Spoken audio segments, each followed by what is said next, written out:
Good morning! Samahan niyo po ako kumustahin yung isa sa mga jade plant na niruroot train ko. At habang ginagawa natin yan, pag-usapan natin ang mga benepisyo ng pag-inom ng green tea. Una, ang green tea ay mainam na kahaliling inumin ng mga taong gustong magbawas ng timbang dahil mababa ang asukal at calorie nito. Sunod po, ayon sa pag-aaral ng Nutrition Journal, ang green tea ay tumutulong pababain ang lipoprotein upang mabawasan ang risk ng sakit sa puso.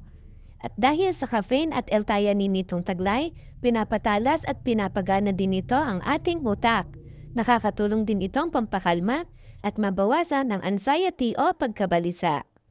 Ayon din sa isang pag-aaral, napapabuti nito na mabawasan ang kondisyon ng taong may halitosis o may mabahong hininga.